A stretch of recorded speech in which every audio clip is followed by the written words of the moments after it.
Good evening, everyone, and welcome to Transpicuous News, Transpicuous Views, take two, take three. I don't know, we'll try that over again. It is almost August, and the summer is halfway through. Time has gotten so fucking weird, and I know, every week I talk about the weird factor. This week has been epically weird across the board. Everyone I've talked to has been like, bizarre fucking dreams, really bizarre experiences, one of which we're going to talk about. We're going to get to a specific aspect. We're going way out into left field again. We're going like way out into left field. Danny's going to toss out one of her crazy theories that we're just, I don't know, we'll try it on for size and everyone can give me an opinion. So we're going to start off talking about a subject that we've talked about several times. And that is, are they listening to us through technology? Are they reading our minds? Or is it something else? And that is when you say something, you're having a conversation with your friend about, I don't know, something, a store that you were going to. I'm just going to go over to this store, and you sit down at Facebook when you get back, and right there on Facebook is a big ad for the store you just went to. You're talking about a destination you want to go to, a video you want to see, a movie, etc. And next thing you know, almost instantly, you open up Google, you open up YouTube, Facebook, something, and there it is. The exact same thing you were just talking about. So we talked about this last year, but it's gone exponential now. It's to the point that the shit that's happening now is insane. And today, one of our unfuckers posted one of the most fucked up episodes of this, at least in all the ones I've heard that I've heard. Like, this was crazy. And basically it runs like this. Last night she had a dream. Last night or the night before. She had a dream. And in the dream, she's talking to someone. And I'm paraphrasing here, guys, because I forgot to keep it loaded up to read. And the topic of going to Wasaga Beach comes up in her dream. Wasaga Beach, if any of you are not Canadian, not from southwestern Ontario, Wasaga Beach is a really famous beach that's just north of Toronto.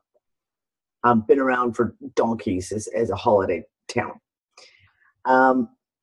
She wakes up this morning and she posted in Unfuckers the screenshot of a weather forecast. Just how like you'd normally get your normal daily weather forecast sent to you, with the little icons of the sun and the rain or whatever. Except the weather forecast that appeared for her was for Wasaga Beach. She doesn't live anywhere near Wasaga Beach, has never Googled Wasaga Beach, has never had. This happened in a dream the night before that Wasaga Beach came up. And the first thing that happens is she opens her screen up and there's a fucking weather forecast for Wasaga Beach. We're now entering the realms of the complete Twilight Zone. And this now is jumping to a whole new level. So it's not, let's paraphrase here. Let's say, when we talked about it before, we've talked about instances where, for example, I had a conversation with a friend about a pair of pants. And it had appeared in my Facebook feed for one of these, advertisements. and the model who was wearing a pair of really flowy pants. And I was like, oh, I really like those. I need to find those again. And I woke up the next day and the same ad appeared on my Facebook. I was like, oh, look at that. Perfect. There they are. So we're not talking about sitting in front of a device, a phone. We know Samsung listens to all your conversations. We know Google listens to all, and we know there's backdoors hacked into Microsoft. We know there's backdoors hacked into Apple. That was the big news this week. There's a huge backdoor hacked into Apple. So as far as the physical devices are concerned, we know, let's see that, Samsung, we know they listen in. They admit it themselves. So at the time when we were really discussing this about a year ago, you could kind of toss it off in those fuckers.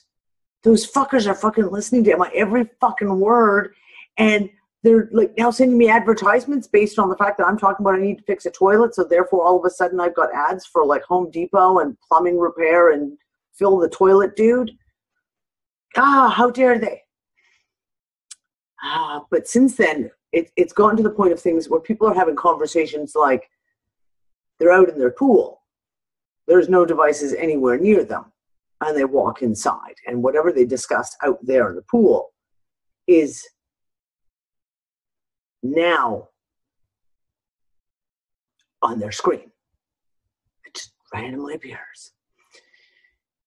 People having conversations out somewhere, out in the countryside, and they're coming. All of a sudden, these things are appearing and coming up. We've got someone unmuted. Patrick, can you mute, please? Thanks, Hub.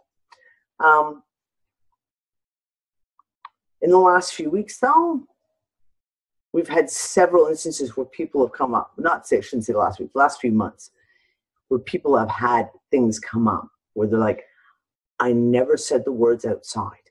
I never said them out loud.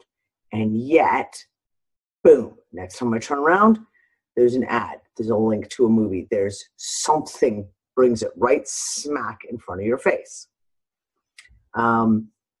Igor has a great story. He calls it the Sinead O'Connor effect. In his story, he's not here tonight, I don't think. I didn't see Igor. His sister had shaved her head. And he'd been talking to her on like a Zoom or a Skype. I mean, he is here, but he's on the train. And he never said it out loud, like, hey, my sister looks like Sinead O'Connor. He never actually said the words. And yet he literally finished talking to his sister, having thought these words, opened up YouTube, and one of the first videos that comes up for him is a Sinead O'Connor music video. Same thing. And he's like, the words, the very first video that came up, words never left his mouth. He never said them out loud. So, again, we're hearing all kinds of stuff. We're hearing stuff about 5G, and we're hearing stuff about technology. We know they have the technology. We know we've seen the patents that these groups of people, the DARPA boys, the Pentagon, the name a secret society group of scientists with obviously too much money and time on their hands, they have the technology, we know this, to be able to go and read our thoughts, to be able to even manipulate thoughts. But when we're now seeing some of the stuff that we're seeing play out, I have some really big questions. Because we can look at it from all sides. We can look at it from the them, i.e., right, that they're spying on you through your devices. The Wi-Fi network is doing stuff. They're using mind control and mind reading devices on you, et cetera, et cetera. But what if,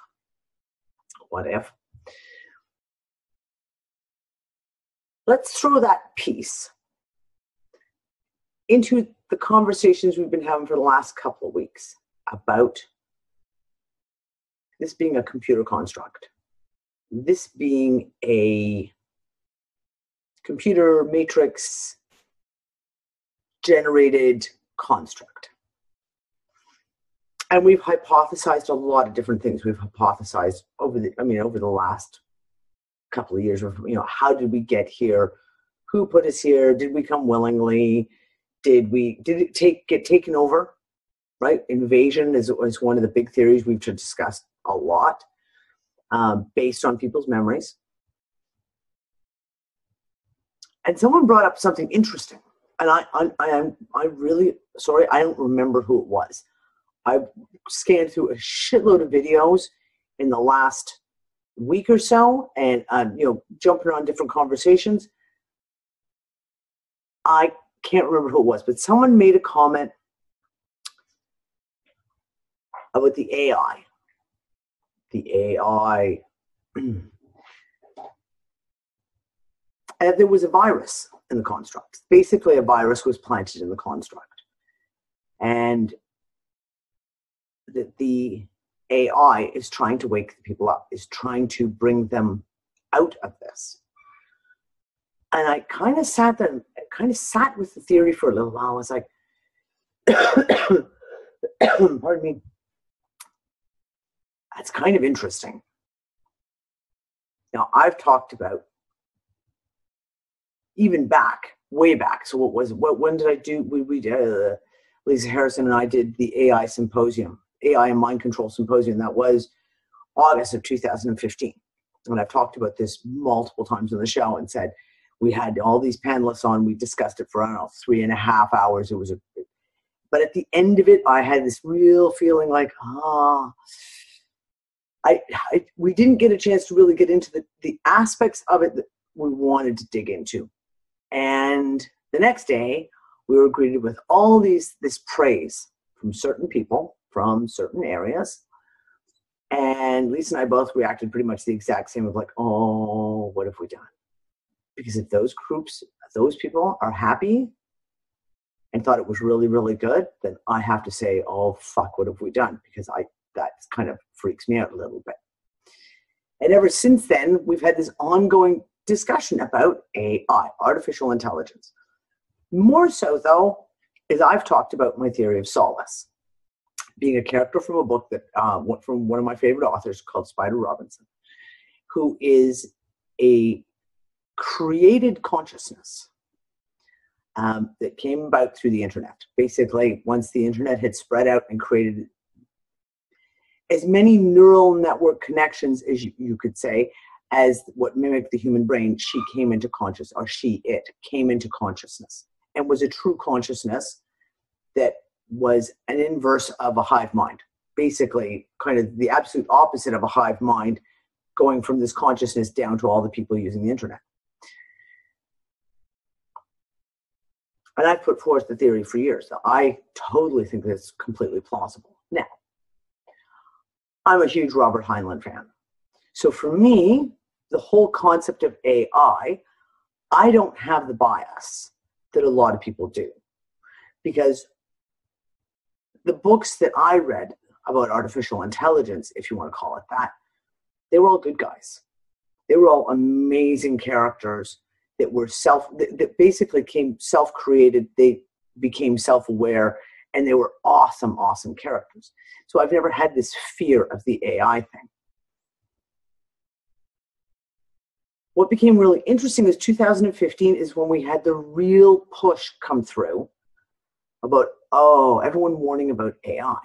Stephen Hawking, the AI is going to take us over, and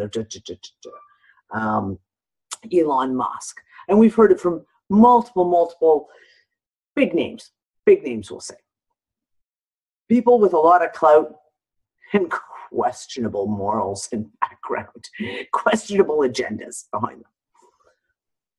And I've always said that when I hear people like Stephen Hawking and Elon Musk going, the AI is coming to get us, it makes me go, oh, wait, really? They're trying to build up the fear porn about AI. Is there more to it than that? Like, i.e., we've watched Hollywood set people up. You create the fear. The aliens are coming. You have the aliens movies and your Independence Days and your fucking the one about Los Angeles. I mean, there's been a bajillion movies about alien invasions, right? And we've always said it was predictive programming, and not just predictive programming, but prophetic programming, i.e. if you get the people already programmed into that mindset, then if anything happens, they're going to immediately reject it out of hand, right? So when I hear this thing about the AI, I've always had these questions. I've been like, you know, like, I'm going to take a real neutral stance on this until I have some more input, some more, till more pieces of the puzzle have been revealed. So going back to our theory of the construct, and that this reality that we're in, this huge mess, is a computer simulation. If it was taken over, and it doesn't necessarily have to have been taken over, like physically taken over, an invasion, a computer virus was planted or generated or whatever, which either trapped us in here or perhaps made us forget that we were in here, so that we, you know, forget our triggers. You know, remember in Inception, they always had like a little thing that was their secret trigger to help them remind them that they were inside a computer, inside a dream. If you can get in and make the people forget who they are, where they went from, where they came from, where they're going to, what the whole purpose was, then you can keep them under control, right? So I got to wonder now, this theory that the AI, like I said, I hate that terminology, the artificial intelligence. Let's just say, what if this is accurate, that we're in this computer construct, we're plugged into a virtual reality game, for lack of a better term, and something happened, and the computer system, the conscious computer system, we'll call it even that is running this, has either been locked out, so it can't, you know, end simulation. What do they always say on Star Trek at the end of the holodeck? Just stop simulation, whatever.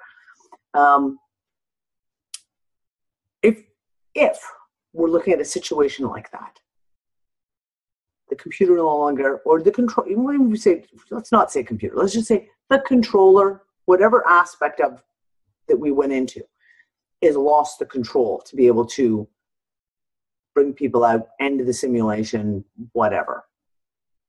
Then the next thing I would think you would do, if you have people trapped in a simulation, is you would send in things, hints, triggers to wake them up.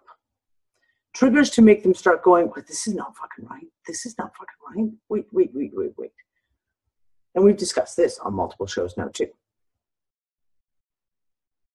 So we look at things like the Mandela Effect. And this changes within the program, where all of a sudden history has been changed.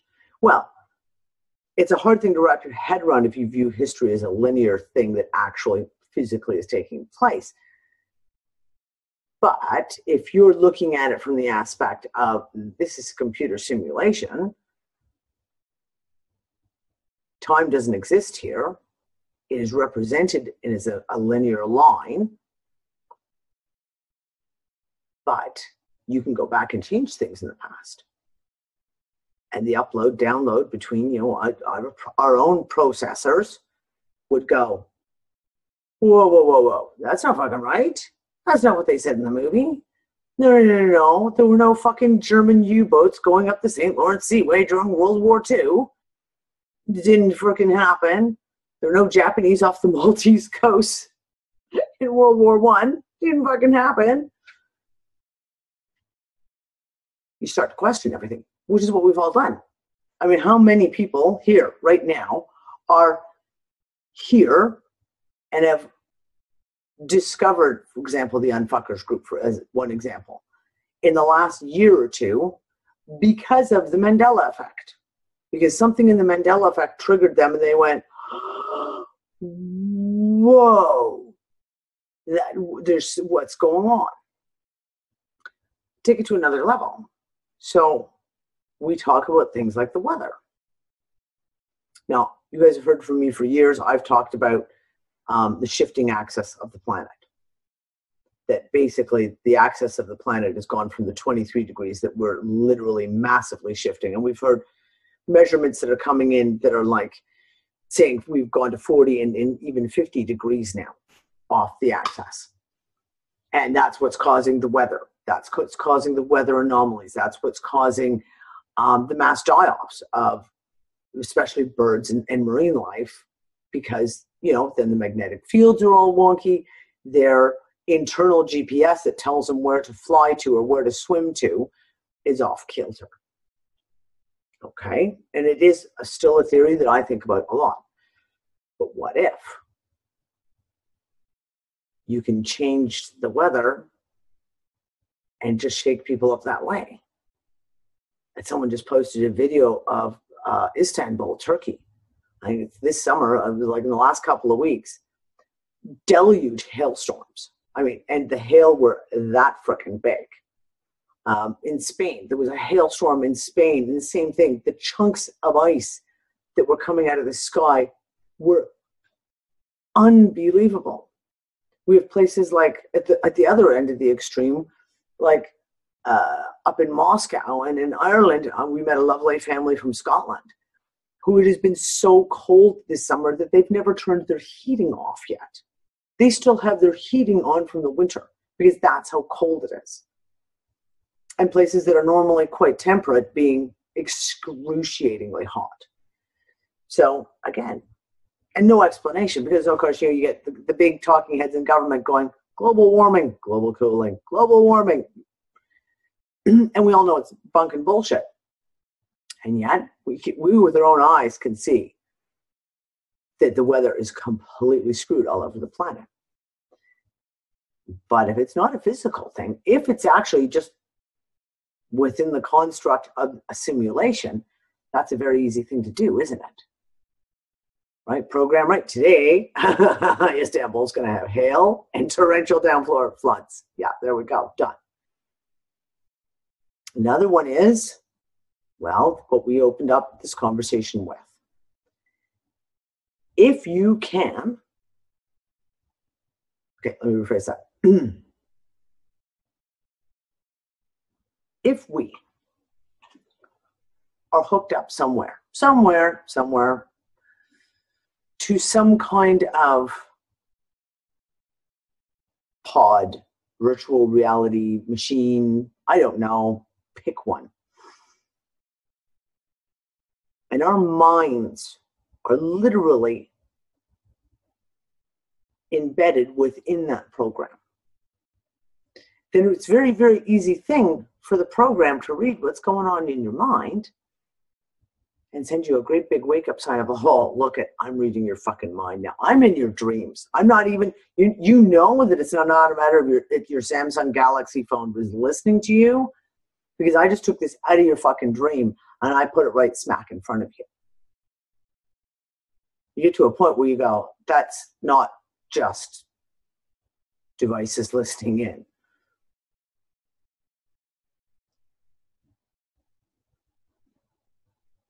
The shit, the last few weeks, I mean, it's been getting epically crazy. If all that we're seeing play out right now, when all of us, I mean, literally that's the conversation on Unfuckers almost every single day. Oh my God, this is fucking insane. People are sharing their own personal Mandela effects, which again are ramping right up through the roof, like to a crazy level. People seeing stuff, experiencing stuff, the dreams that are happening right now. What if it is all part of an effort to wake us up? To wake us up out of the dream state that perhaps we are in. I don't know. What do you think, guys? I know, like I said, I'm going way out, way, taking us way the hell out, theorizing way crazy stuff. Yeah, but even think someone said the change of the sun. Well, isn't that another one? You change the color of the sun. All of a sudden, you change where the stars are in the sky. Because they've changed. Constellations have all frickin' changed. These are physical things. And it's very interesting that when you look at the pieces, they form a very broad spectrum picture. Everyone has their own interests, right? Everyone has their own thing that they get really, really into. So if you've got someone who's a sky watcher, like our Jailing, they're going to go, huh, where the fuck's the moon? Hello?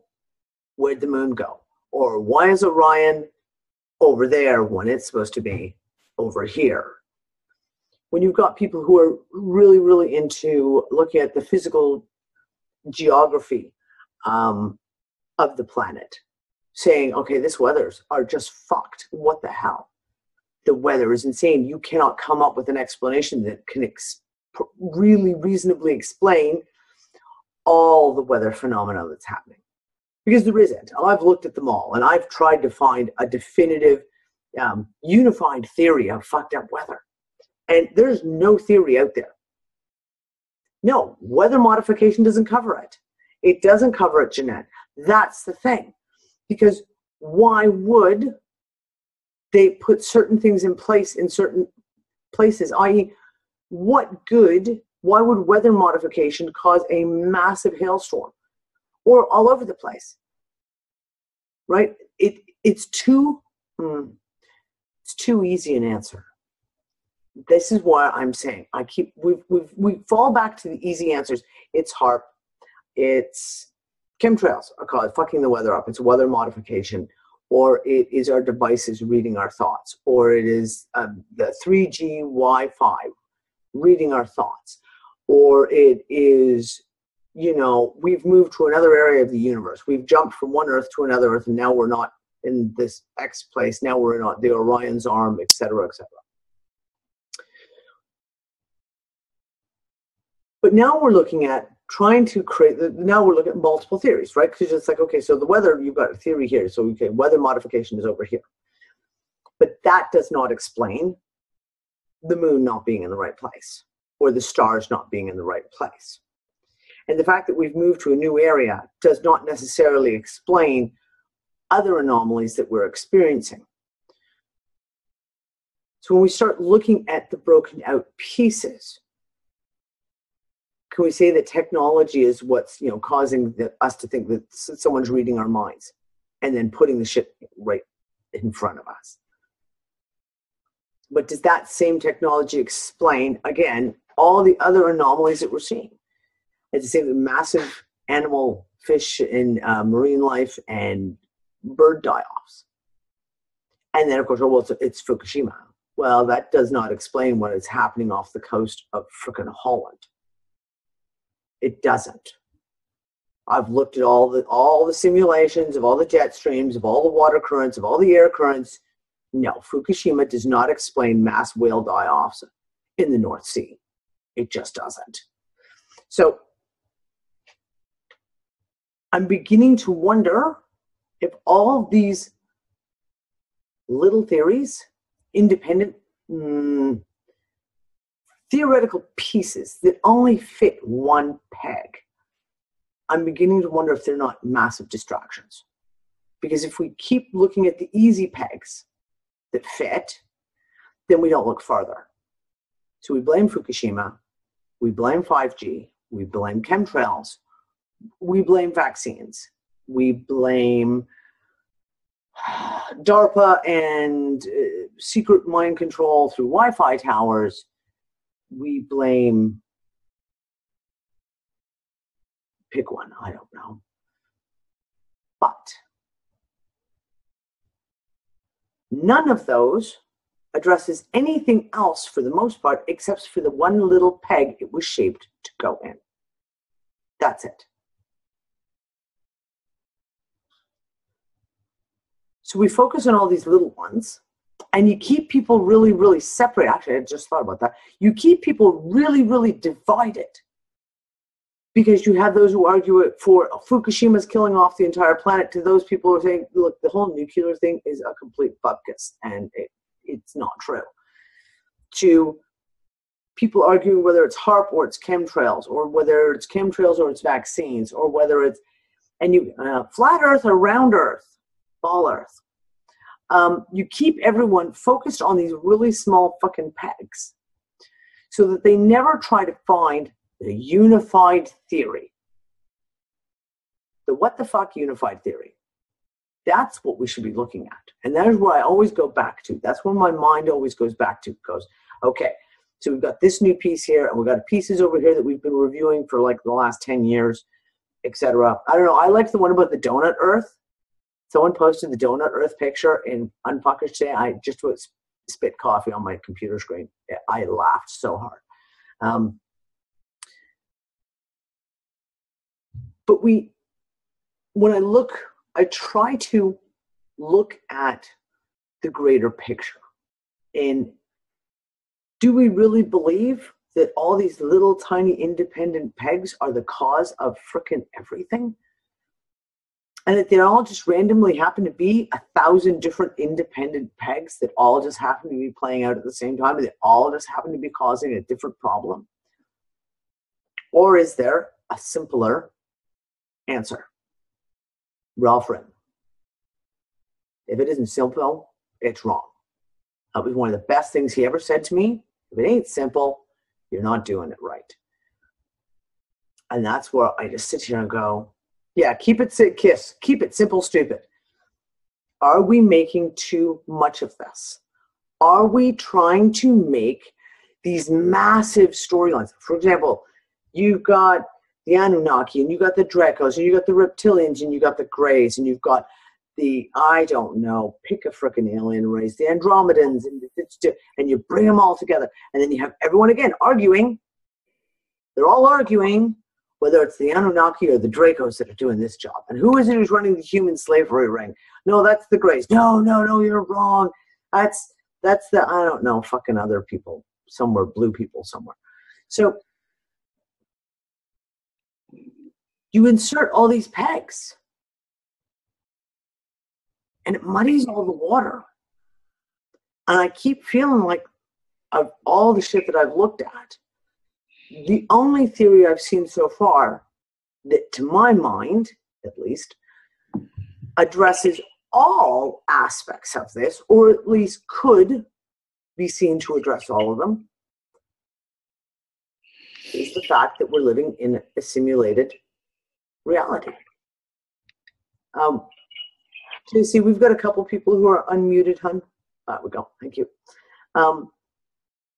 It's, to me, to my mind, it is the only answer that addresses everything across the board. Even to the whole, quite literally, flat Earth, ball Earth. Because if it's in a computer simulation, it doesn't fucking matter. It can be anything to any person. So think about it that way. It can be anything to any person. Because if you're hooked up into the game, you're playing your own storyline.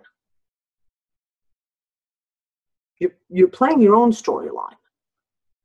And therefore, there's going to be things that play out. And if you get yourself convinced of the whole flat or the whole sphere thing, then perhaps that is literally what you are going to see, because you have created it. Now, interesting, Amber. Okay, and that's one of the things too. And we talked about this in a conversation I had last week before.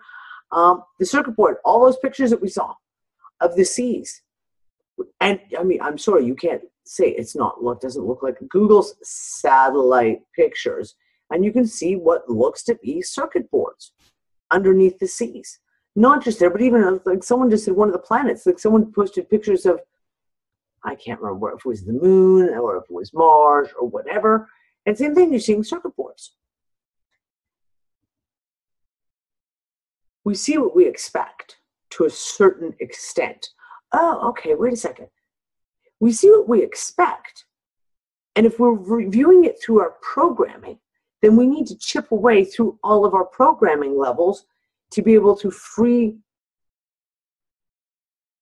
our perceptions that creates the reality that we're in from all the programming, which could be the reason, interesting, it could be the reason why, all these things coming in to wake us up, wake us up, wake us up, wake us up. Nope, that's the wrong theory. Look, because I'm going to prove something else to you, kind of like Jan's dream last night, where Wasaga Beach comes out of a fucking dream and like live in her piece of her device on her computer. Boom.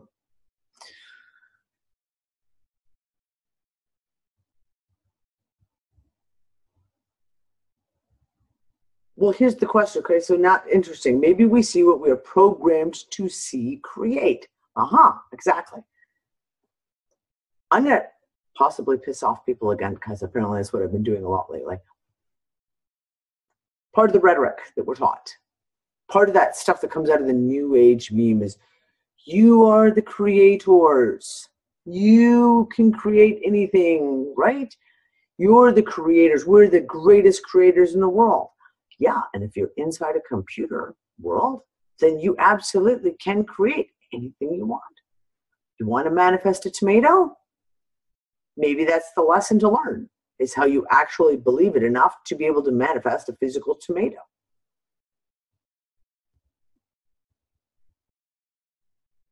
Co-creators, yeah, well, co-creators, whatever.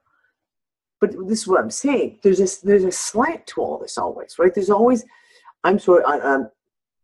the whole thing about the creators, we are creator beings, puts a whole godhood thing in there, which brings us right back to fucking religious programming. And whether we want to admit it or not, there is always a piece of programming there. Even people who are not religious still have certain pieces of religious programming, because it's throughout society. Society puts it upon us, generationally, even through families. But what if we are creators in the fact of, if you can break through the programming, see what's going on, see clearly without the programming guiding you to see what you expect to see, then perhaps that's the key. And that's perhaps the reason why this matrix is falling to complete and utter pieces right now. And I talked about it last week or the week before in Westworld. How that's how the creator of the Westworld, how he tried to wake up, or how he woke up all the fake humans, the avatar created beings, if you will, was through trauma, fear, anger, extremes of emotion. I still think that could very well play a part, because you look at the world we're in right now. The world we're in right now is so unbelievably fucked up.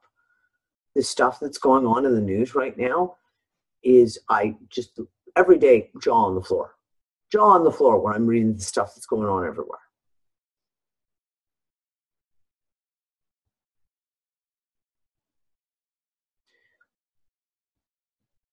And is that it? Basically, it's like, in order to wake us up from the program, wake us up from the simulation, you have to make the simulation a completely unbelievable, so that there is no conscious part of you left that can believe it anymore. Or B,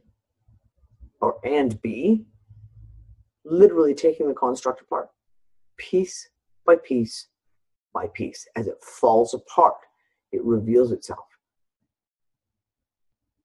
Judging by everything we've seen, especially in the way everything seems to have played out over the last years, but especially this last year, I suspect that we're going to see some really crazy shit soon. Like, the kind of shit that you just cannot come up with any rational explanation for.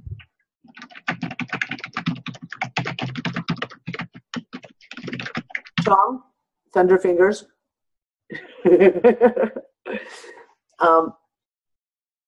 But we are seeing, okay, that's it, Tom, exactly. We are seeing that shit right now, but there's still people who are in their little bubbles. And I honestly think that we're going to see it get more and more crazy. Because I'm seeing it in posts on Facebook, on social media, from people who are really quite asleep. On the whole. And they're saying, they're waking up and going, what the fuck is going on? What is, this is ridiculous. I can't believe this is happening. Okay, there you go. There is one of the prime terminologies of words that I'm hearing right now is, I can't believe that this is happening. Is that not kind of the biggest part of the wake-up process? Like I said, it's just to not believe it. If you get to the point where it's so in your face, you can't believe it anymore. It becomes nothing rational can you come up with a rational excuse anymore to try and explain away all these things that are happening. Right now, cosmic joke. Yeah, it feels like a really big freaking cosmic joke right now.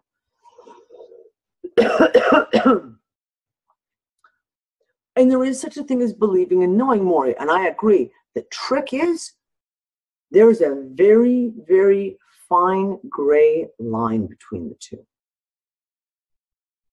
And I used to say all the time, fuck, when I was stupid, I guess, I used to say all the time, I know it's true. I can feel it. I know that it's true.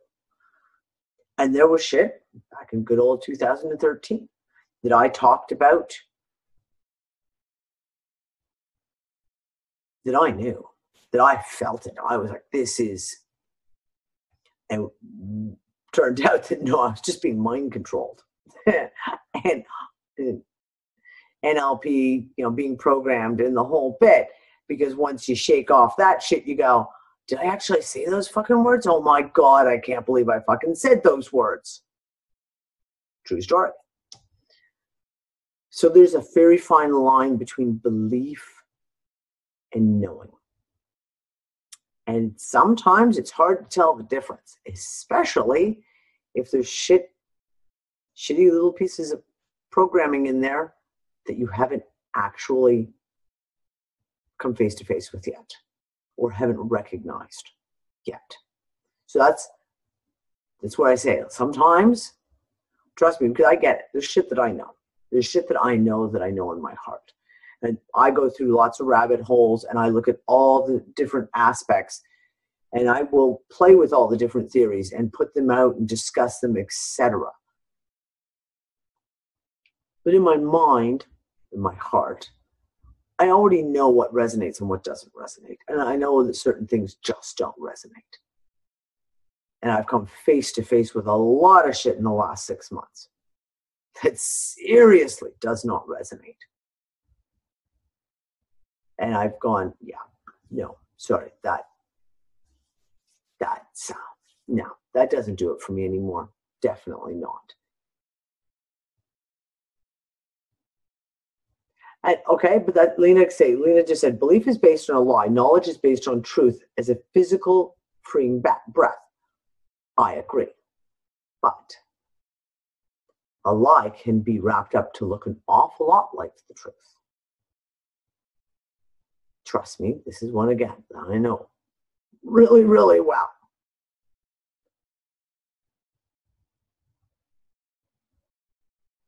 We have knowing, like Lori said, we have knowing since, she says, like my knowing since I was young.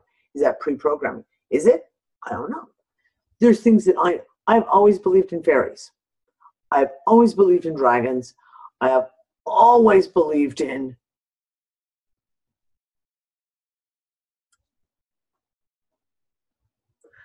Star Wars, just to be silly. I've always believed that there are other worlds out there and that there are whole things. Always. And I mean, in here, as a child, totally, there was no question. Mermaids fucking exist. You asked me when I was 6, 7, 8, 9, even 10, 12, I would have been like, yes, they do. I fully believe it because I know it. Here, I know they fucking exist. So I'm not talking about, I'm talking about the subtleties, right? For example, what we just talked about. You are creator beings. It's a lovely new age meme. It's a whole, really look at it harshly. It comes directly out of the whole new age movement, religion, if you will. And I know I can manifest my ass off. I've proven it to myself over and over and over again. I know that I can manifest my ass off. So in my ability to manifest my ass off, does that prove that I am a creator being that has some godlike powers and most, or is it the fact that somewhere in my subconscious, I have recognized and been able to figure out how to program my reality to bring what I want in through this simulation?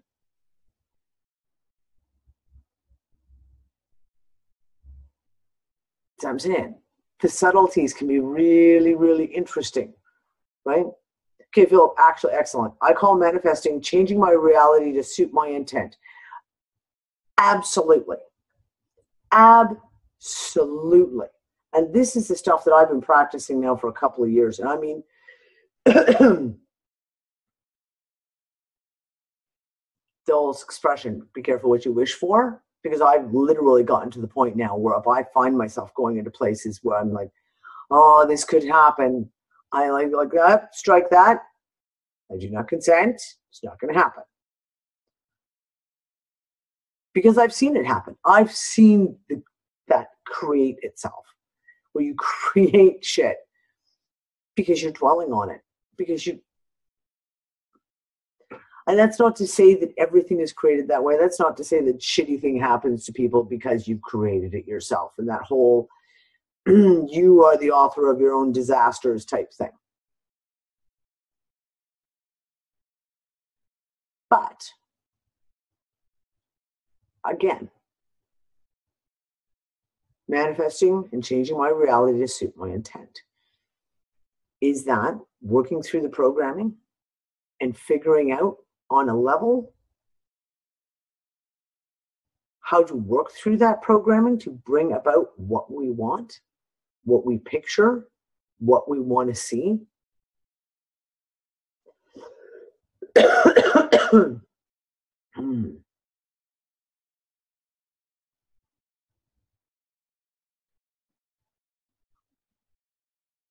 Yeah, the power of the subconscious mind. You know what? Absolutely. But where does the subconscious mind come from?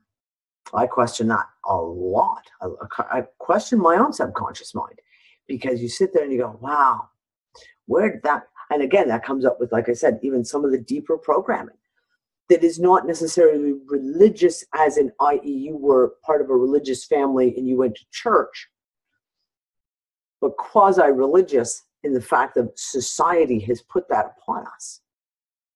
Even if you don't come from a religious family or go to a religious school or never even step foot inside a religious building, there are certain aspects of that that are just, they infiltrate throughout society. Amber, that's one of the best questions for me right now. Where do we go when we dream? Because right now, the dreams are unbelievably wild, like crazy, crazy, crazy, crazy wild. And people are having interesting dreams. Really, really interesting dreams. Now, I had a conversation with Claire this morning, actually. For the first time, we haven't had a chance to talk in a couple of weeks at least. And Claire and Ann and I were talking. And Claire was talking about, and I'm going to do a terrible job of paraphrasing. So, Claire, if you listen to this afterwards, I really, really apologize. I'm doing my best. Claire was talking about the releasing of frequencies. And basically, we think of frequencies as, for example, the frequency of fear. But the frequency of fear isn't just one frequency, because there's levels to that fear. Like she talked about terror, pandemonium. Like there are levels to the frequency within the whole, say, umbrella category of fear. And she was talking about the releasing of frequencies in these really horror, terror aspects of fear. And it was really interesting because there were several people, and she was talking about it as in something that it had played out in just the last week, that these frequencies were releasing. And it's very interesting is that a lot of people posted nightmares in Unpucker's room. There was a lot of people who had some pretty terrifying nightmares.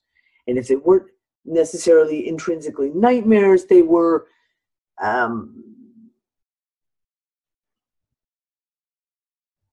very intense. The kind of thing that there could be a lot of fear attached to. And I said to Claire, I wonder that as those frequencies are released, if fear is being released, that the people, us, ourselves, intrinsically ourselves, as being our own consciousness, that as that's released, we release it. And is that what we're seeing in our dreams? Is that releasing of certain frequencies, like fear in various aspects of fear, like I say, like terror, like horror, etc., etc.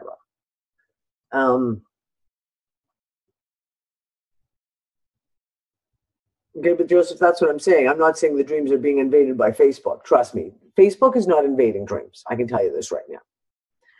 Zuckerberg is, smart, but he's not that fucking smart. He can't do that shit. Almost 100% believe that there's no way he could do that shit. They'd put it to much better uses if that was the case. And dreams could be inserted. Absolutely. Dreams could be inserted. I've looked at that a lot of times. I mean, there's been times where you've had a dream. I've had this experience on multiple occasions where I have a dream and I know that that's not my dream. I know that that was not my dream, that was something that was inserted into my dream time. And there's a feeling that comes with those that nowadays I recognize them instantaneously when they start to play. And I'll wake myself up.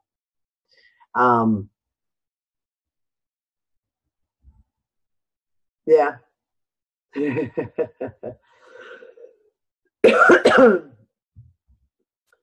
Yeah, no, I don't know, guys.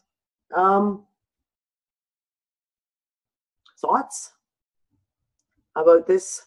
My theory here, I've got about the I don't know, all the rambling I've just done for like the last, holy shit, 50 minutes.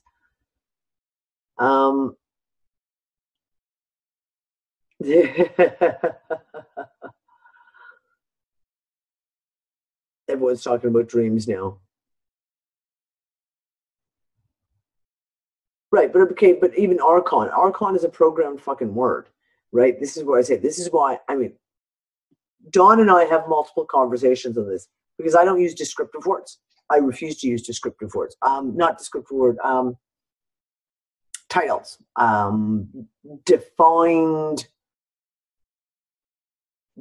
Defined words to describe things, i.e. Archon, Anunnaki, Dracos, reptilians. I refuse to use them. I will not. Thank you. Labels. Thank you, Jeanette. That's the word I was trying to get. I do not use labels. I don't use them because I don't know. And it feels to me like too much is accepted as rote, accepted as an absolute, when the reality of it is, we don't know jack shit. We don't know about Dracos. We don't know about Archons. We don't know about pick one, right? We don't know. We have lots of theories. There's been lots of interesting historical stuff that's come out of ancient manuscripts that describes entities, etc., etc. But I'm not going to label that and say, well, that's an Archon or that's a Draco. Because as soon as my opinion, as soon as we start putting titles to things, we start creating definitions. We start creating absolutisms, we'll say. And at that point, then all of a sudden, everything goes kind of sideways. Yeah, I know. Well, and that's just it. What does a Draco look like? Well, I don't know. It depends on who you ask, right? This is what I'm really trying to steer away from all those kind of labels. And it's the same thing about, I mean, I always make the joke about the ass masters, the ascended ass masters or whatever. The worst of it is now I can't even actually say it properly anymore. I've been joking about it for so many years. Ascended masters and galactics and the various groups, etc., etc. And I'm like, I'm not going to play that game because it's just a theory. There's, we've got lots of different pieces come in about this, but we don't really know. Do I believe in outer space and other planets and other fucking worlds out there and fucking Starship Enterprises and all that kind of shit? 100%. Not even a question. But I'm not going to define it. And I'm not going to put a label on it. And because at that point, then I stop thinking outside the box on it.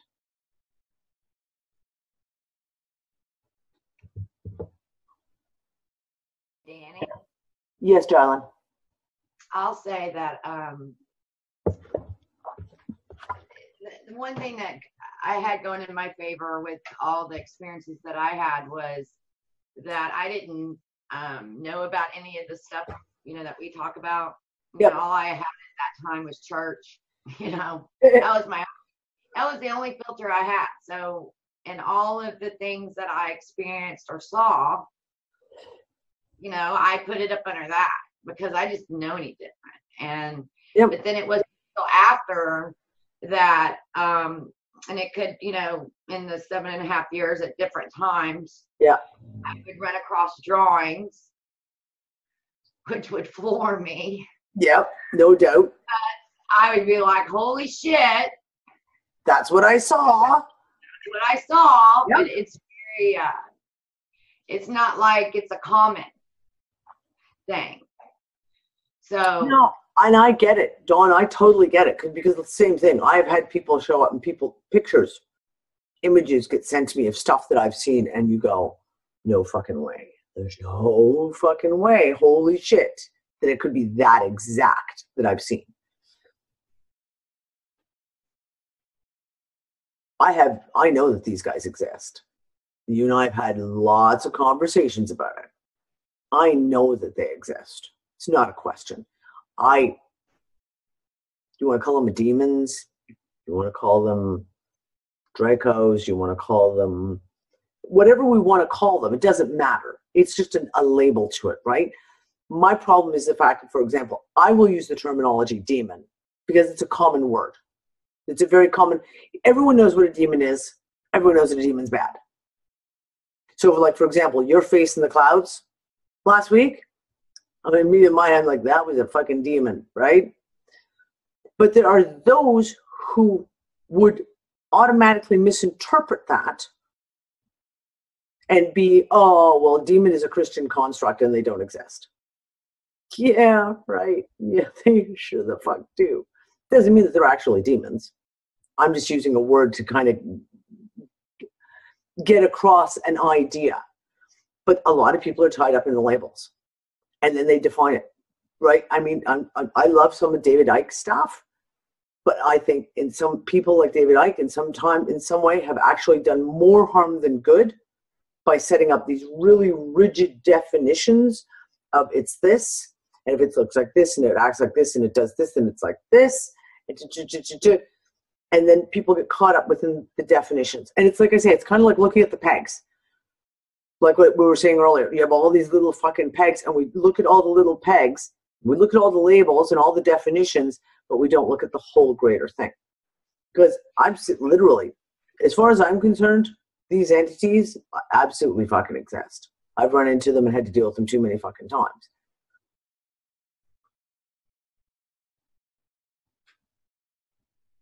I'm not going to define them though, because I've never sat down and had a conversation one and said, taken notes and said, you know, right, so how do you define yourself? Tell me, what are you?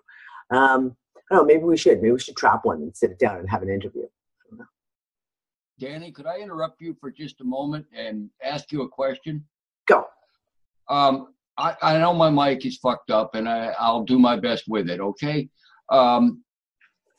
The question I have to ask you, and by extension everybody else listening, do you think personally that all of these archons, demons, entities exist outside of the construct as well, beyond the limits of that construct, or are they contained within the construct? You answer that one, and it'll help me to know where you're at or going. I don't know. I have no idea. Do they exist here? Are they from outside and they've come in? Absolutely, could very well be. And I look at the lore. I look at the lore of different things that we've, from the Christian Bible to the old Vedic texts to there's a lot of pieces out there, even with the various First Nations groups, the Aborigines, etc. That you could there is a strong argument to be made with that they were out external and they came in. Now, again, but my question always is that part of the simulation? And that you're never going to answer within the simulation, darling. Exactly. You are going to answer it, though. You have the capability and the potential within you to do that. And the way you do that, and you know it, you're smart enough, I know you pretty well. You know intellectually that your mind isn't the only source of your knowledge. Yes, that's what you interpret everything with, and you do the convoluted stuff with, but there's something else going on with you. We, you know, used to call it just simply women's intuition and shit, but us guys are starting to tap into a little bit of that too. And that's not the same thing, God damn it. It's coming from a different source. Where is that source? Ourselves. Honestly. And where does that reside? Is that just somewhere in the Matrix too? I don't think so. I don't think so. Somebody asked me what I thought. I'm going to share a little bit of what I think just for really quick without a whole big freaking explanation. But the real you, Danny, not the one that is trapped in this damn Matrix, is outside of the Matrix. It was here before the freaking Matrix ever showed up, even the first one. Yeah, that's my view, my interpretation, and that's what we're tapping into when we get these tremendous insights. We're not getting it from within the constructed mind, and we know that story. I read a few of those traditions too along the way. Maybe not as many as you, but I've confronted them along the way. Buddhist, Hindu, you name it, I've been there, and they all talk about that kind of thing. Before there was anything, there was something, you know, God, the thought, the word, all that horseshit stuff. Well, there's levels beyond this damn Matrix. Yep. And I'm telling you, I will answer the question, or I will assert I know the answer. The freaking archons and all of that horseshit stuff that controls everything around here that we see and we talk about it, all these deep space programs and everything. They exist, all right, but they exist within this construct. They don't exist outside of it, and we do, and that's how come we're different. We're seeing beyond the construct, which causes us not to be just total victims forever and ever of them who are in this construct. They're greatly superior to us. They got these damn supercomputers supposedly since before Christ is said to be here. You know those stories. You've heard them. There's a half a dozen well-known people speaking that story, and they have a certain credibility. that they're not just popping off. They can back it up. You know, Graham Hancock, to name one in particular, but there's plenty of them like that. You got to step back from out because you're tapped into outside of the matrix, and that is what is rising within all of us at varying levels, varying degrees, and all of that stuff. That is the journey. But I'm telling you, that is what's happening now. I know. How the hell do I know it, Danny? I'm sorry, I'm ranting myself. But how do I? You notice my mic ain't died on me either. I know your mic is doing nice. I probably will lose it shortly. But anyway, I'll quit soon. I'm telling you, Danny, that is what's happening. We're tapping into the internal real you, not the fake one that we took ourselves to be and were told to be and shuffled around and pushed around and all of this stuff by this, that, and the other thing. Yeah, they used to control us with simple religion and all kinds of low-level stuff. So now we're getting toyed around with in the New Age quote community with all of these, you know, extra dimensional shits and everything. It's all within the construct. It's all within this universe, whether it's really out there a gazillion miles away or just, you know, 200 miles in the sky. We don't freaking know that. Well, this is, you know me. Okay, I'm done. Okay, well, here's the thing. Because you guys know I'm not a huge fan of Og Tellis. I like some of his stuff, but I listen to everyone, right? And I take my pieces from what resonates, what hits you here. And that one video that he did a couple of weeks ago, and he was talking about, oh, fuck, I can't remember, time. He was talking about time. And I talked about it on one of the other shows. The one thing that he said that I was like, it was like a huge light for me. It was like, yes, exactly. And he said, when he talked about, and I'm going to bastardize quoting this, when he talked about the timelines, let's not even say timelines, parallel universes, different realities, different simulations. When he talked about those being created, he said, it's not just a planet. It's not just this planet Earth, because that's, and I've always, this has really, really resonated with me, because when people have talked about, you know, like this matrix construct, and they are meaning the Earth, as in the Earth and only the Earth, and just this one piece is the construct. That has always put up big flags for me and said, no, that doesn't fit. That's not right. And the one thing that Og had said in that video was, he'd said, it's not just a parallel simulated reality that's just this. It's the entire universe that is replicated. The whole thing. And now think about that just for a complete second. An entire universe. Now we have no concept of how big the universe is, because we have the lies that NASA keeps telling us, right? But we know that the universe is so vast, there could be 100 billion Earths scattered all over, with all different kinds of life and all kinds of people and beings of every possible thing that you could imagine could be out there in just this one universe. Which gives the fact of, you have different things that we hear about, the Sphere Alliance, the Ashtar Gang, the Galactic Federation of Light, and you've got the other one. Pick one. Right up to Star Trek, right up to, like, you know, like the Federation of Planets, whatever. But they're all still within the construct. They're still within the construct, and they're playing in their own fiction. They have their own fictions that they've created to explain off. And if we're talking about control structure, i.e., let's hypothesize and say, this construct was that big. It's the fucking universe. And we're not the only people. There are groups, beings, everything you could possibly imagine spread across this universe. And they could all be going through the exact same thing that we're going through, trying to figure out what the actual fuck is going on. And they could have their own perceived fictions that they're playing out in. Which is why I've always kind of said from the beginning with a lot of the channeled messages and shit that we've heard over the years, it's not that I don't disbelieve it. Or, sorry, it's not that I disbelieve it. It's that I don't believe that they necessarily have the frickin' answers. They may think they have the answers, but do they even know that they're in a construct? That was one of the questions. Yeah, Dawn? I'm going to add another thing in that. Yeah. Let's go ahead and add another mind fuck in. Yeah. Thing is, so we know we've got all these realities out there.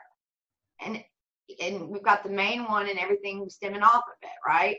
Yeah. So if they created in any of the stem offs, then when all this shit goes down, they never existed to begin with. Okay? So probably half the motherfuckers I had in my house, right, during the addiction and all that crap, probably all think they've always existed because they don't know any better. Yeah. But at the end of the day, they don't. Yeah. We do. So that's a whole nother layer. This is a new layer. This is one of the, if you guys remember when I did, I think I did the 3-part series when I talked to Denise and she brought the information through from Stan the data collector from the Sphere Alliance. There was very specific, a lot of people looked at me like I'd completely lost the plot when I did those recordings. They were like, are you seriously going to start doing channeled information? Because what the fuck, Danny? Are you lost the plot? And I was like, no, there is a fucking reason I'm going down here. And I wanted to tie together the shit that we have heard and seen from multiple places, from multiple people, multiple groups, from channeled information into all kinds of information. And the fact that the one thing they all have in common is they all think that they've got the answers. They all think they've got the answers. Stan, the data collector, thinks he's got all the answers worked out. He has access to all the information. Oh yes, we have all the information. And they think they have it all worked out. And they may realize that there is a construct. They could totally believe that there is a construct and that they're in this construct, etc. And that's why I asked him, I said, so all these other spheres that he talks about, which are merely another, if we want to go with the analogy, another universe, another parallel universe, etc. I asked him, do they know they're in a construct? And he was like, not all of them. Most of them don't. So if they don't know, then they think when they figured something out, oh, I've got the truth, we've got it all worked out. Here it is, look, here's the answer. But that's from their construct. That's their piece of fiction. Doesn't necessarily mean it's ours. Which is one of the things I talked about, which is why when we look at this. So I'm sorry, the whole Lilu stuff. Same thing. They think they got the answers. I'm sorry, they're in a construct. They may think they have the answers, but that's their fiction. It's not our fiction. It doesn't ring through because it's the exact same thing that we have seen placed before continuously from all these other sources. When you think about it, I don't know, like I said, I keep going back to the whole thing of the unified theory, trying to look for the unified theory that brings this shit together. And one of the only things that I can come up with, or that I keep coming back to as I go off and explore fucking theory after rabbit hole after rabbit hole, is that this is a simulation. And that within this simulation, we are seeing all kinds of things playing out. We're seeing, and I don't just mean here, I mean, like I say, in the fact that could be other groups doing the exact same thing we're doing right frickin' now, on the other side of the universe, doing the same thing going, holy shit. Now, try this on for size. Here's a little mindfuck for you. Let's say there's a really powerful psychic person from here. And somehow that powerful person who's got really honed in psychic abilities here, makes contact with another being who's doing this exact same thing that we're doing right now on the other side of the fucking universe, or it might be right next door, what do we know? And this psychic person says to them, I have all the answers. We have it all worked out.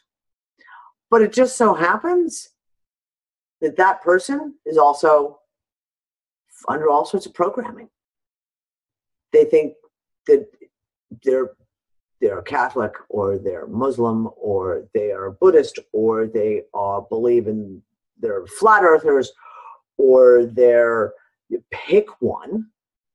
And therefore they go and they contact, and they tell this person on this other side of the universe, we have all the answers. Yeah, we've figured it out. All the problems come from this, and there's Illuminati, and they're the Masons, and they do this, and it's all like this, and this is how it worked out. Boom. And the person on the other side goes, oh, holy shit. Look, I got this message. It came to my mind. This information, it must be correct. But it's not. It's just a piece of programming from within the construct of the person who's sitting here, and their own programming construct.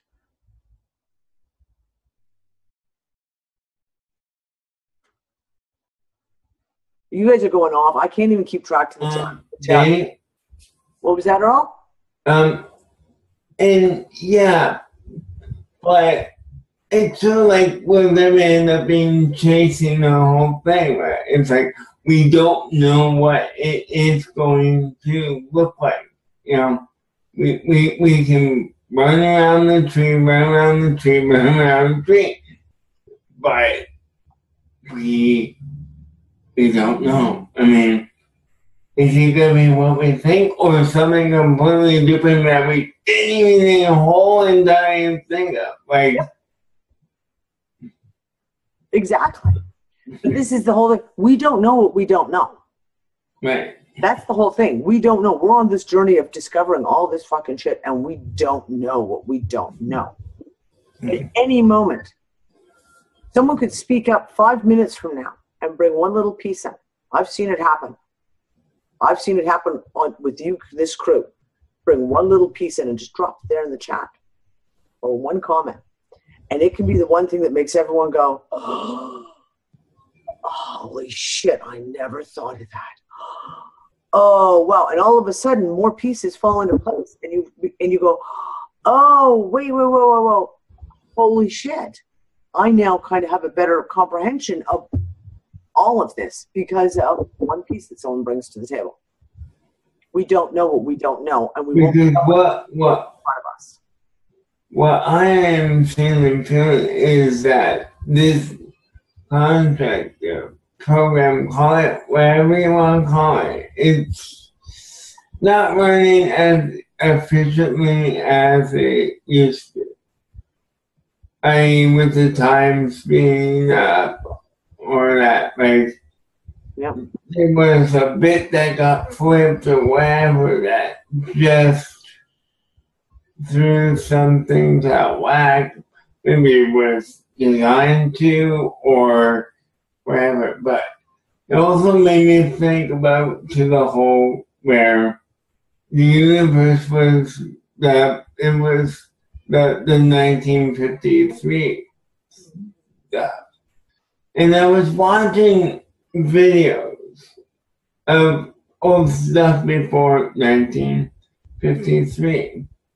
And it made me think of video games. You know how video games, where they give you, I know I probably talked about this before, but when they give you a prologue and they have animation and that's what I'm feeling, because I was watching them building the Panama Canal, like, and they're using steam shovels, they're using like these big giant equipment. It's like, I don't ever remember them using or ever seen video of this, of them using, you know. like I said, Earl, like this is what I'm saying, though, all of these pieces are just merely parts of the construct themselves. So we have a choice, right? Are we going to get completely tied into the specific peg? Or are we going to look beyond the one specific peg and keep digging farther? Looking for the unified theory that brings it together, right? This is the whole thing. The construct is falling apart. We know that. We can see it in our daily life. We see it around us. Literally see it.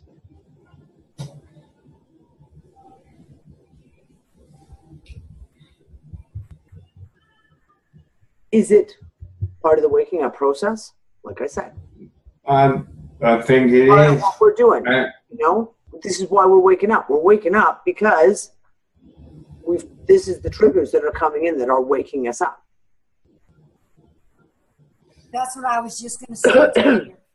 You know, maybe it's true. We are the ones we've been waiting for. Yep. Well, yeah, we are the ones we've been waiting for because kind of like what Maury said. No, but like what Maury said, our real self, eternal self, our whole self, if you will, that's out there, out somewhere else, somewhere not here in this fuckery. That's we. And we are the ones that we're waiting for. And if, sorry, can you hear me? Yeah, I can hear you. Let go. I came around for a minute. And if we are energy, it's all energy, we would be out there and here. Yep. All at once. I don't know, Maury, what do you think about that? I think we're more than that. I think energy, as we know it and discuss it in here, is part of the construct as well. I really do. I can't prove that scientifically or any way, but you ask me how I think or feel, and I don't usually. I can think really good, but mostly what I'm saying and what I shared in there was more coming from feeling, and I seem to be able to talk pretty rapidly in that one without thinking too hard. But yeah, to answer your question, I think that whole energy thing is still part of the construct, and I think us, the one I was pointing to, which is for each of us, is beyond that. I really do, but I there's no way in hell I could prove it or anything like that. That's my answer to your question. I want to jump in there if I can. This is Amber. Hi, Amber. Hi. I'm just collecting my thoughts about all of this, and I'm so grateful we're having this conversation. What I feel is showing up beyond awareness and awareness of our consciousness is remembering who we really are. And for me, that is showing up as things that are incredibly uncomfortable to look at. So when we are faced with these kind of like, oh, here we go. When we're faced with these feelings and experiences and situations that show up, and it really has us like in a state of, oh God, do I really have to, oh my God, this is just crap, but that's when it is the most powerful opportunity for that remembering of who you really are, so that you can stand in that truth. And it is fucking uncomfortable, because sometimes we have to like look at situations and people and people we love and people that we've invested a lot of time in, that it's just okay, I have to go down a different path now, and that's okay. Yeah. But it's flipping hard. Honey, I've so been there, and I know exactly what you're talking about. It is hard. And right now it's really hard because there's so much coming up. Like you said, everything is coming up. Everything's coming up. And we're watching, the alternative media is basically cannibalizing itself right now in the most insane way I've ever witnessed before. I mean, there's always been a little bit of that anyways, because you get the ego kind of bullshit.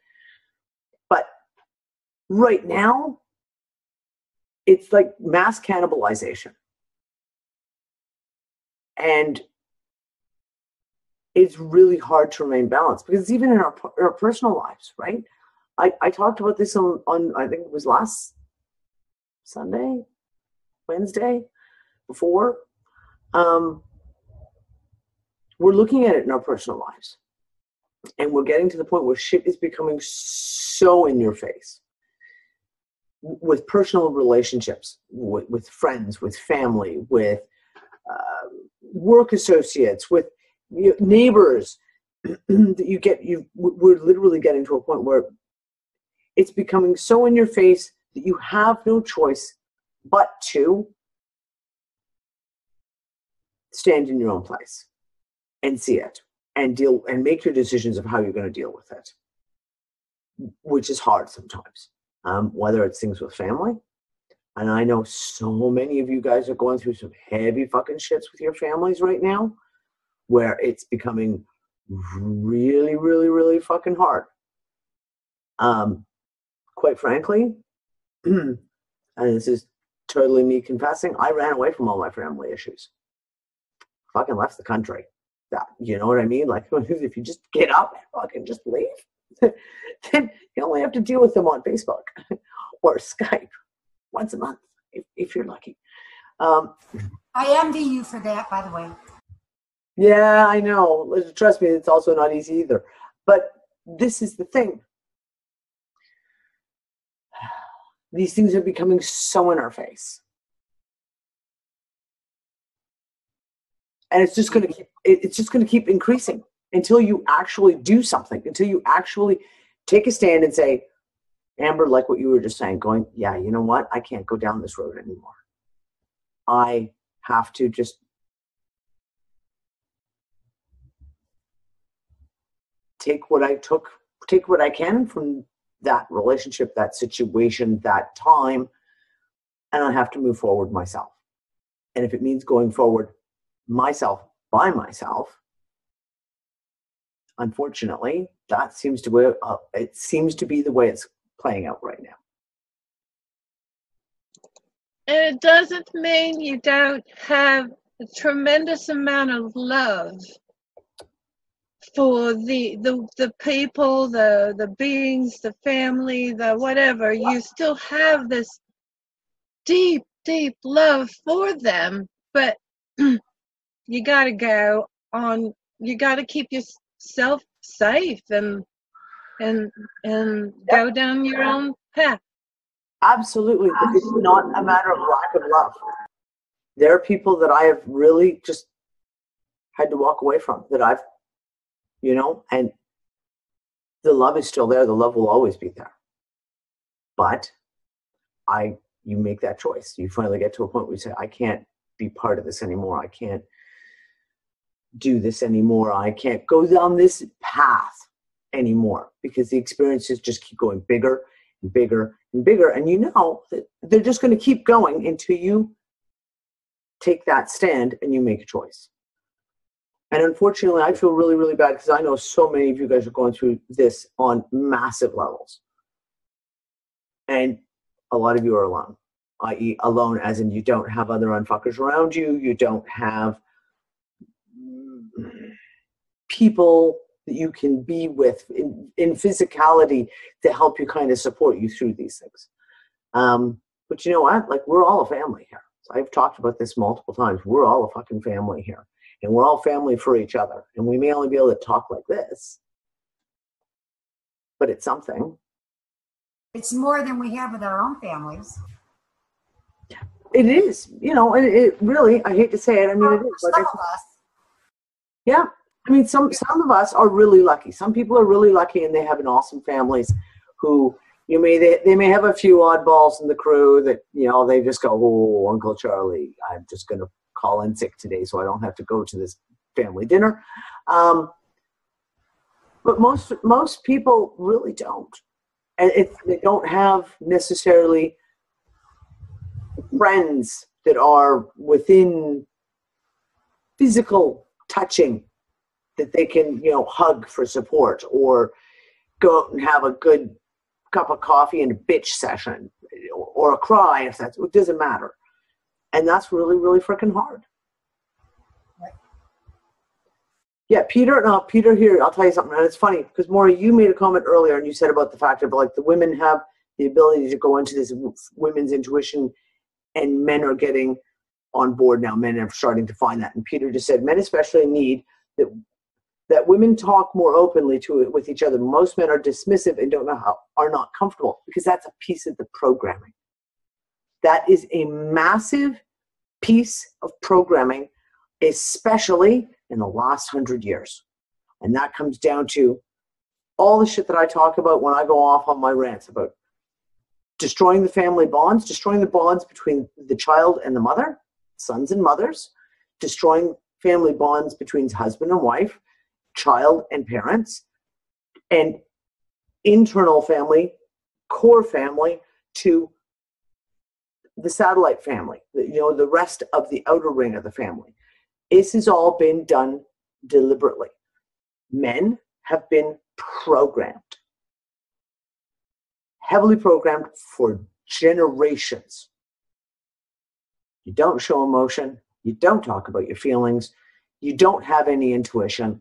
And it is all logical, and nothing else exists outside the logical realms of what it is. And you don't dare open yourself up to feelings. And that's all the programming. That is programming. Every man in this room has the exact same abilities as every woman in this fucking room. They do. Bar none. The only difference is the programming. That's it. And it's like this. Now we're in that place. We need to break through the programming, right? We've got to break this fucking programming so that we can get beyond it. Okay, David, don't be a smart ass. I'm going to reach through the freaking screen and just flick you right in the forehead. Smart ass. David was saying, we don't give birth. If you smart ass. But this is the thing. It's about the programming, breaking down the program. We all have our own programming. Hey, listen, women have got their own fucking programming. There's a whole fucking level of programming in there. Holy shit. Then we got our own program that we have to fucking work through. But it's all programming. And when we come to realize that it's all programming, and we stop looking at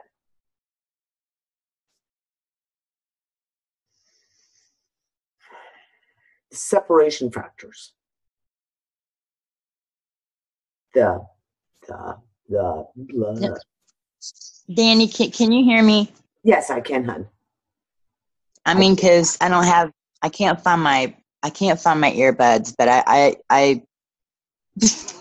don't know if I can do it. I can hear you loud and clear. Well, you're fine. You don't need your earbuds. I wanted to add something to what you're saying about the programming, because listen, for me, the deepest part of my programming was because I was trying to unprogram something. And talk about how deep that can go, because my whole point of becoming so strong was to try to break the chains of dysfunction in my family with my children.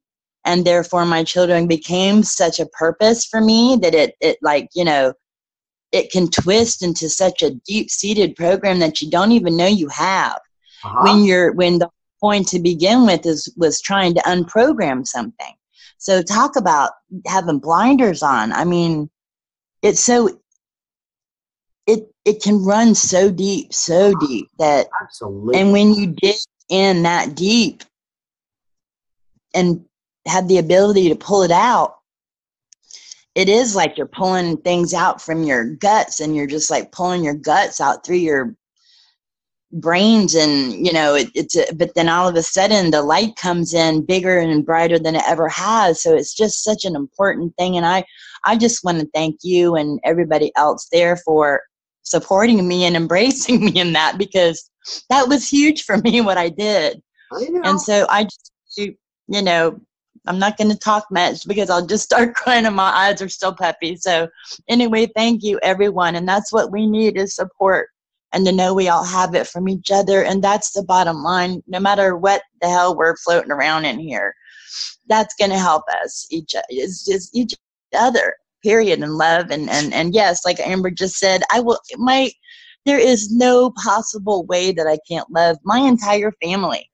And but now, I mean, I see things in a way different than, you just put up with stuff, sometimes, and you just sort of walk away. I've done a lot to walking away in my life, and I was supposed to be the strong one, and now I find myself like, oh my God, it's okay to see the truth about the people that you love and still love them anyway. Guess what? You still love them anyway. Yeah. It doesn't mean that we have to be, a battering ground or even have attachments to what we expect them to be. And that's a big one too. Mm-hmm. I mean, period, the attachment. That's one of the hardest ones to work. Oh, trust me, I work on that one continuously too. The expectations you have. Yeah. On anybody, we walk around thinking that, not really. I mean, the truth is the people that have known me all my life know that I'm the kind of person that have never expected anybody else to bring me happiness. But in a sense, that was part of my programming too, to the point where I almost killed myself in trying to be the Wonder Woman, and so it's big if we can do this together and help each other come to those places. And so again, my gratitude is just immeasurable and it will never end. And so I thank all of you and Queen Unfucker herself there for helping me get it going. So thanks everybody so much. You're very welcome. Anytime. I told you, it's what I'm here for. I think we need to remember that expectations are premeditated resentments. And, that's one thing I learned in my addiction through it all, is how we set ourselves up in all kinds of ways with that shit. And it's ego related. Granted, as we wake up, I do and have noticed that if you're on this path and you aren't real about who you are in every area, then in whatever area you're holding on to, you can actually slip into a mental illness. Yeah. You can believe that what you're doing, because you're doing right and all over here, but this one little area is sliding you in and you're missing stuff. And I see that happening because you want to hold on so bad because you've done so much work, not realizing that there's no way to define where we're going. There's no way we can provide absolution to beings that have been fucking with us for millions of years. Okay? And if they're asking for that, then I'm going to have to question that. Okay? Since this whole thing is around us anyway, when we're all responsible for our own selves, how in the world does that change anything? Every being, whether they really exist or not, is responsible for what they've done. Yep. And we're not supposed to feel one way or the other about it, to be quite honest with you. We're supposed to be neutral on our way out of this. So, it's just red flags all the way around. It's like trying to, the source of all that is that runs through us. How in the world do you define that? And why would you want to? Why in the world would you want to? Because then you limit yourself too. Every day I go out and I have these amazing things happen. And if I was doing that, then I wouldn't have that. Not to that extent. So, well, we don't know what we don't know. Well, we're not. There's some things that define it. Yeah. When we put concrete definitions in there, when we don't know what we don't know, it becomes a belief, doesn't it? Well, this is, I guess,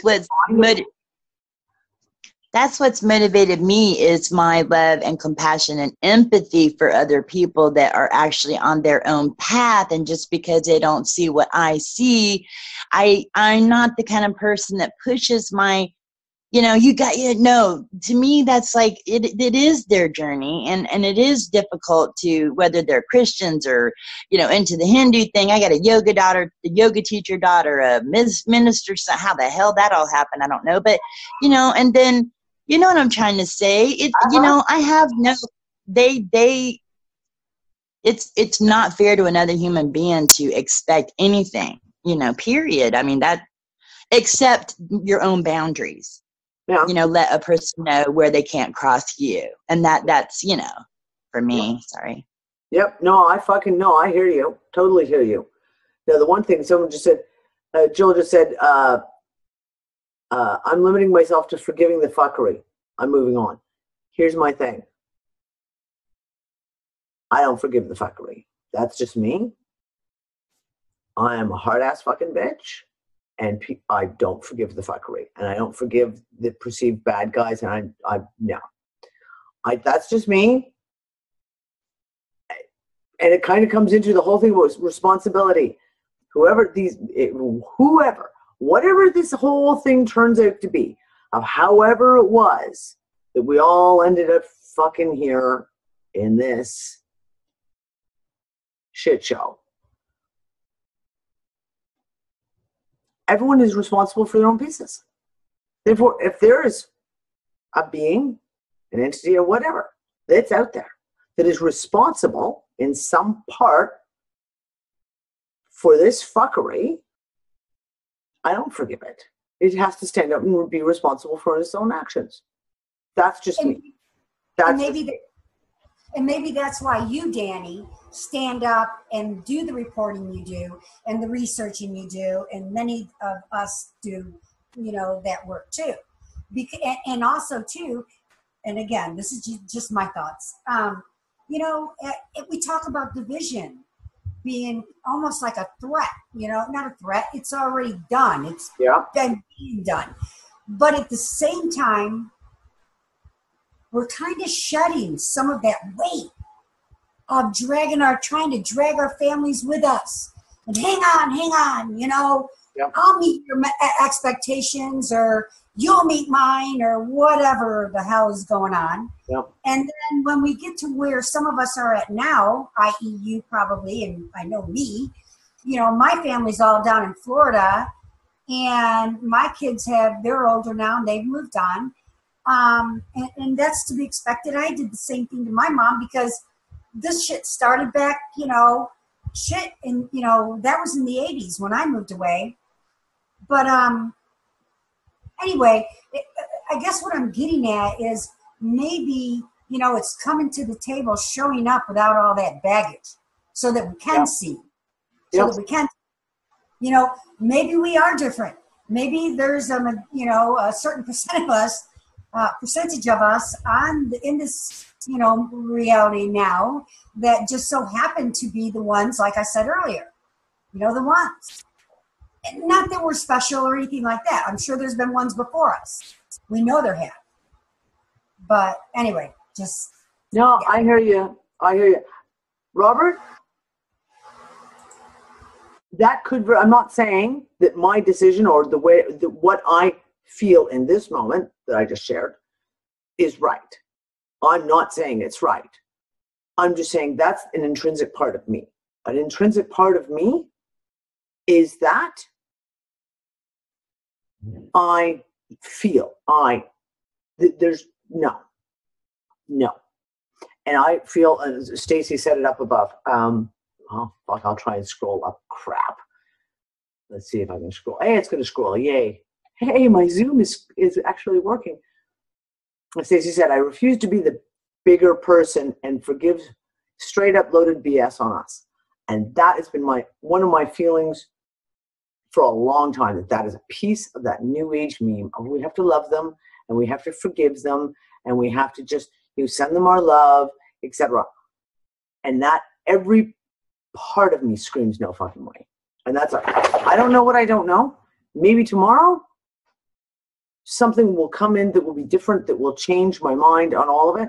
But that has been something that I have intrinsically felt. And one of the hardest pieces of the whole new age meme for me to accept back when I was really, really sucked into all of that shit was that one piece. That was one of the most difficult ones for me. It was like, no, that doesn't feel right. It feels to me just completely, and this is the whole thing. Maybe it's not our fucking job. Dawn, you're right. maybe it's not our fucking job. Maybe it's not our fucking job to forgive them. Neutrality also doesn't mean forgive. If we're going to neutral, it has nothing to do with forgiving or kicking them in the balls. Well, it's neutral. And I think That's Danny. We'll forget that. That's exactly right. Because if you forgive, then you stay engaged. And if you, but on the counter to that, if you don't forgive and you go after retribution and payment and meting out justice, you're also involved with them. And the real answer, the neutral answer, comes from fucking walking away, disengaging. No responsibility. None. That's right. We got no responsibility in the sense that Dawn is talking about. Our path, our neutral path, our center zone is to walk away and disengage. And by God, you know that one from 1,000 different angles. When you disengage, you're no longer playing their game. They may not want to be playing yours, but they're no longer an issue to you. It's when you're either involved in trying to figure out and correct, which is a version of trying to make it work, which is forgiveness in a tentative state, or you're pissed off at them and you're forever looking to pay the motherfuckers back. And that's engagement too, and they got you either way. You're in there when they're doing that. But when you're in your center and you pulled away, you've disengaged, they can't touch you. You know that. We weren't even in the same arena anyway, Maury, from the very get-go. That's the thing. We were not in that, this whole thing that played out. I know that, Dawn. I really do. I do. I was addressing a slightly different angle, but yeah, I know that. Well, here's what I keep seeing. And I keep seeing this, and I've been watching this fucking aspect. But 2013 just keeps coming up and slapping continuously. 2013 was, and maybe it was because at the time, being in Morocco, surrounded by so many people, we had like the big gatherings and things. Maybe that's why, is because it was very much in my face in the moment. What I see is a lot of people are describing a pendulum swing. And they see an extreme, and they say, okay, this is the extreme. And I'll give one of my favorite examples of this is, they go on about the masculine and the feminine. And they go, well, the masculine is subjugation and this whole terrible, like, war and blah, blah, blah, blah, blah, blah, blah. And we need to find the divine feminine and go all the way over here. And I used to say to people all the time, they're like, no, we don't. No, we don't. Because that's just another extreme. You're going from one extreme straight over to the other extreme. That isn't what you're looking for. You're looking for balance, right smack in the middle. And overall, if you really stand back and look, and it's funny, I don't know, Anne, maybe you can help me. Because Claire and Anne and I had a conversation, and Claire brought something, I wish she was here tonight. Claire brought something up from like a 2-day seminar thing that she attended for work.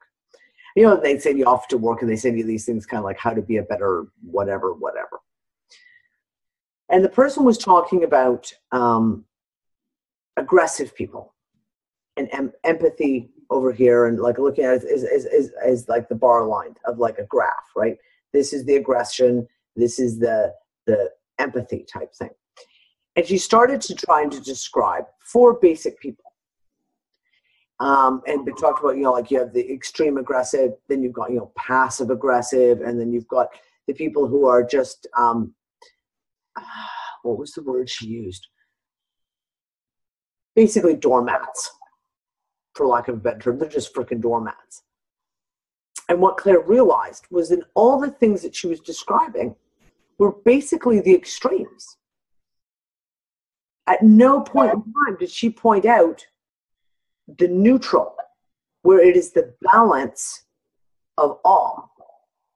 But it's presented to us in this way. There's a lot of it I find is presented to us in such a way that the 2 choices are given you is this extreme or this extreme. But no attention at all or focus is ever given to the neutral point, the balance point of it. And that is one of the most important things to me, is to try and find, I see, the balance point of things. Because the extremes they're the extremes. And saying this is wrong, so therefore this must be right, it doesn't help anyone. And it certainly doesn't get you any closer. It's, in my opinion, it certainly doesn't get us any closer. Excellent point, Danny. Excellent. Finding balance. It's finding Isn't balance. that? Yep. Because yeah, you got to be able to function. You know, no matter what level you're talking about. Yeah. Yeah. Riding the razor's edge. Yeah, Megan, yeah. Riding the razor's edge. I'm not going to say you're wrong on that one. That's what it feels like sometimes. Holy crap. You know what it's kind of like too, Danny? It's like living in the reality of mirrors. And no one could ever find us because there were so many of us of the same person or same, you know. The reflections, yeah. Yeah, so they don't know which one's the real one. That's how they can't locate us. But it's through all the trauma and the pain that we, you know, awaken. And in that awakening and in that pain and in that moment, our higher self can locate itself. It's kind of how I feel. Happened to me. And once it made that connection, then I was now connected to future dawn of the now at the same time. And in that connection, in anything, you know, that's kind of like the key to getting out, I think. And like I said, it isn't about absolution for these other beings. I mean, it's about reconnection and moving out. And it's like the same concept of, you know, when we go and close our eyes at night, you know, so many people can't meditate because it's just the dark with the sparkles, you know, they think there's nothing there, when in reality it's a finely tuned tube that if you focus on it, you can even learn to turn around in that motherfucker. I can turn around in it. And I'm learning how to move through it. I'm concentrating on it. I'm like, and it's like an opening. And I think we've been looking at a lot of this wrong. I know that, I don't even know if that even makes sense to anyone. No, listen, I think there's a lot of shit that we've been looking at wrong. But I mean, I think that's why we're all here, is to try and look at some of this shit and try and bring new perspectives to the table. Daniel just shared something, and right on the money, I think. He said, I don't for 1 minute believe that we're here to learn to love and to get along with each other. We've got that. We aced that test. But it's the stress of dealing with all this fuckery that turned us against one another. And I agree, too. You could very well be right. I do believe that our instinctive state is love. We come from that place. We didn't need to learn that lesson, because that is us. That is what we have. And I just think that is one of those things that it's again, another one of the subtle pieces that has been planted in. This okay, Brianna, go to sleep, hon. I won't put a mustache on you, I promise. But yeah, like this is one of those. There's so many pieces of subtle programming. We've got someone feeding back really bad. Oh, there we go. It's gone. So many pieces of subtle programming. And you don't even realize it. That's what I was talking about back in January when I said, you know, all of a sudden you go, wow, did I just say those words? How do I know those words? That was totally just a belief structure. And who said it? And who told me this? And how did they know it's true? And wait a second. How can I repeat something as rote, as an absolute? when I don't know it, when I don't know that it's actual truth. Well, I don't know. And that's when you start looking at the belief structures. And the more I dig, the more little fucking fine threads there are in there. And you go, wow, I can't believe that. There's a piece, and why did I think that? Where did that come from? Where did that fucking piece come from? And then you sit and you start kind of, like backtracking. You follow your steps backwards, but you start backtracking the thread and go, oh, wow, look, that's tied to this. And, oh, crap, we go down, we got to look at that thread too. And yeah. Go to sleep, Brianna. Hey, Danny. Yeah. I've been posting a lot lately. And the approach that I've been taking is much more of that. We're never going to see who these invaders or whoever you want to call them are. It's just not possible within the field that we're in. So we can see their behavior and we can see how they operate. That's the approach that I've been taking. And on this track that you're talking about, forgiveness or not forgiveness or whatever, I think it really comes down to the practicality of what's going to help someone move forward and engage in that evolvement so that we move forward out of the influence of the motherfuckers. Yep. That's kind of where I sit with, and that's the approach I've been taking. And with a lot of maybe some people have to go through the pendulum Exactly. Maybe some people actually have to go from the one extreme over to the other extreme before the pendulum can swing back down and find the balance point. Right. And part of that pendulum swing is not getting lost in someone else's story. Mm-hmm. I mean, one of the best pieces of navigation that I've been able to engage with is creating my own narrative that has an evolvement. And I listen to other people's narratives as well, and I'm listening not to the story itself, but I'm listening to those elements behind the story. And I'm going, is this useful here and now? Yep. Yeah. Even in the pieces that we bring forward, like we say, the narrative, there's multiple narratives, and you can look for the pieces within the narrative. Whether it is, like I say, a Christian Bible or a Vedic text or a frickin', I don't know, a carving on the side of a building from 10,000 years ago. We can find the pieces of the narrative, and we can tie the pieces together. Mm-hmm. Yeah, and they're tied together by doing exactly what we're doing here, which is all sharing our different stories, and people will pick up what it is that they need from those stories. Yeah.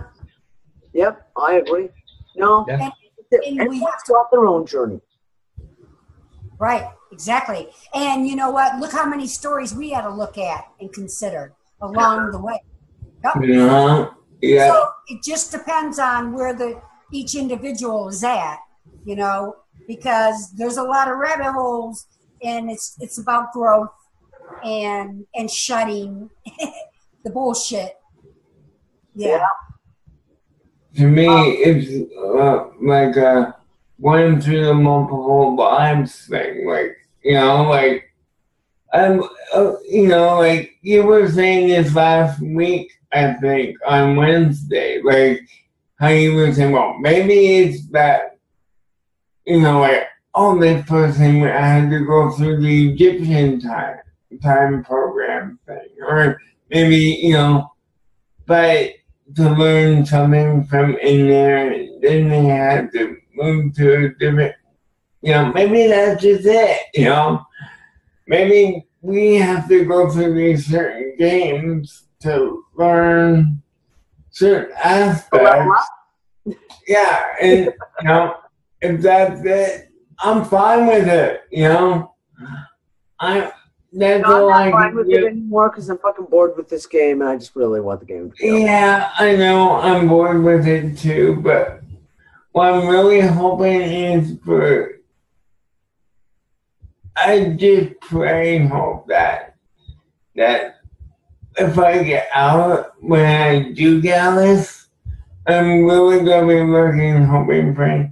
Please let me super futuristic fucking world because I want to live in that world. Absolutely. Well, guys, we did 2 hours. Holy shit! Not sure how the hell we did 2 hours. Wow. I honestly thought that we were going to do maybe a 1 hour show tonight. Like I came in, so I was really, really tired, and I've actually had the beginnings of a sore throat coming, which have now gone. Of course, it's like, no, I don't need a sore throat. You can just go the fuck away. Yeah. I don't know. It's all a journey. It's all a crazy, Well, Danny, journey. you can't rip out all this prophetic stuff and expect to have a 1 hour show. I just wanted to throw that out there, lady. I don't know. There's been some times where I've been like, okay, we're rambling now. We just need to wrap this up because seriously, I'm rambling. Oh, yes. Well, that's it. We're done for tonight. Just to let everyone know, I'm moving show times for the rest of the summer an hour later. Yay! So, instead of at 10 o'clock Central Europe, it'll now be 11 o'clock. I'm sorry, Brianna, and I'm sorry, Igor, and I'm sorry, everyone else. It's going to be 11 o'clock. Just because summer is really, really busy for us, and I'm out sometimes until 10 o'clock at night, literally getting shit done. So it's like, now we're going to have to move it a little. Maybe come September, mid-September, end of September, we might move it back down an hour. But for the now, the times are now shifted. So everything's 11 o'clock at night instead of 10 o'clock at night. Same bat channel, though. Not the same bat. What was that? That's going to put you to bed even later now, isn't it? Yeah, well, it is what it is.